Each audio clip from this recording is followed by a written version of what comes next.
Hi, I'm Amit Katwala from Wired Magazine and welcome to Spotlight. This is the last episode in the EA series that connects you to the games you love and the people who make them. Leading up to EA Play Live on July 22nd, EA have invited me to this discussion about FIFA22. We're going to be talking about the next-gen tech that they're using to make football even more realistic. What a game we have in store for you today. The hype has been building all week and the fans are pouring into the stadium. The tension palpable. Stay with us. We'll have all the action for you live right here on EA TV. We've got a great panel of developers from FIFA here to join us today. Please introduce yourselves and your history with FIFA. Hi everyone, I'm Sam Rivera, I'm the lead gameplay producer and I've been at EA for 12 years. I can tell you I'm a very passionate FIFA player. I obviously play the game a lot at work, but also for fun at home. And probably my biggest achievement in FUT was to reach Division 1 in Rivals. However, I got relegated. It didn't last for too long. But still, it's something that I enjoy a lot, just playing the game. Hi, I am Sean Pedgick. I'm a gameplay producer also on FIFA. I've been working at EA and on FIFA for just over 9 years now. Before I joined EA and when I was younger and much fitter, I was a professional football player in England, Wales and North America. So I'm very passionate about football and obviously FIFA. So again, like everybody here, I'm super excited to talk to you about gameplay in FIFA 22 today. I'm Kancho Daskov, the gameplay director for FIFA 22. I've been at EA for 14 years and I absolutely love football. Aside from that, I'm really into the skillful side of things. One of my side hobbies is called freestyle football, so I love juggling the ball, doing all sorts of tricks. I've worked on all of the skill moves in the game. That's one of my biggest passions. Hi, I'm Gabe Zaro. I am the community manager, global engagement for FIFA, and I come originally from Brazil, so football is kind of a religion for us. Played FIFA for most of my life, and I can say that my biggest achievement on FIFA 21 was to get Elite 3. Also Division 1.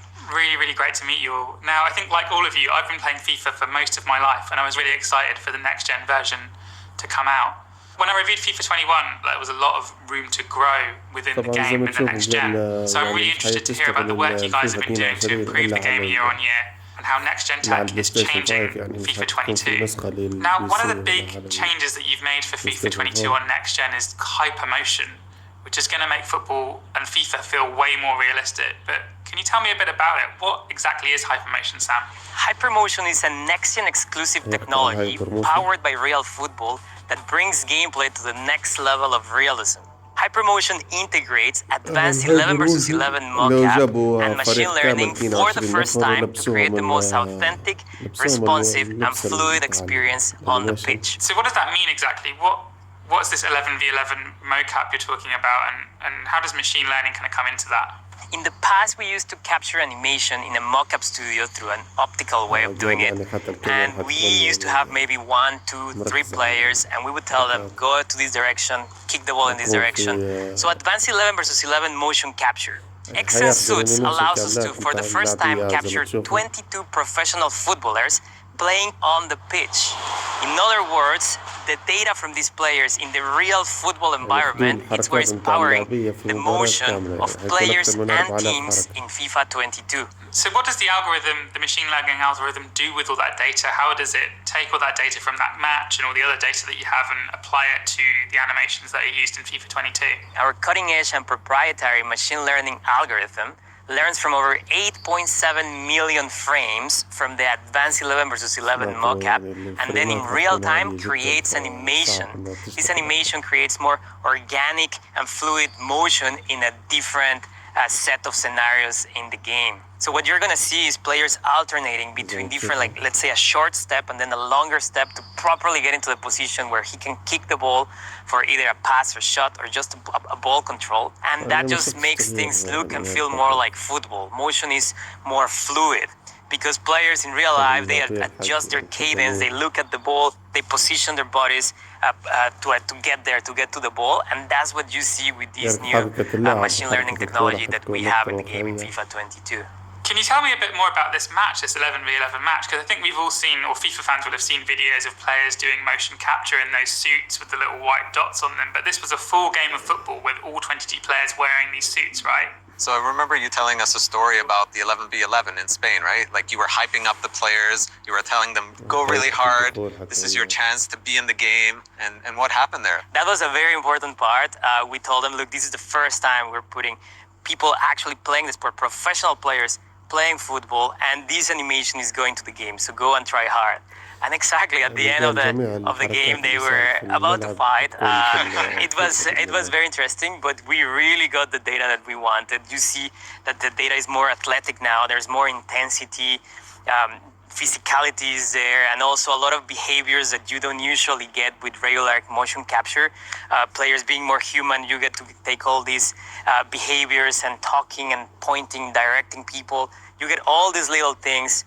All these football behaviors, now we have them and we can put them in the game, which makes a more authentic version of FIFA. And the other thing I noticed was the emotion.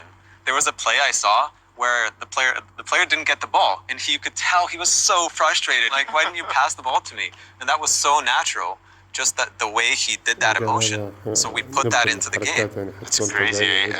When you have one person in the studio, so many cameras on this one person, it's hard to be as natural as with 22 people in one pitch, right? So exactly. So this is really changing how we capture animation in football, and it's taking it to the next level.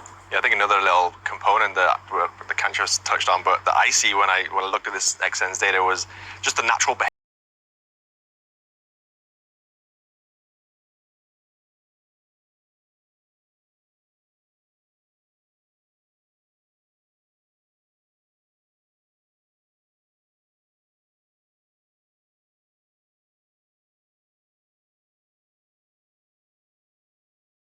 There's a lot of features that we don't get to cover here in this interview. There's a lot of depth. A lot of those features are coming directly from the feedback from the community, and we're trying to create the best experience.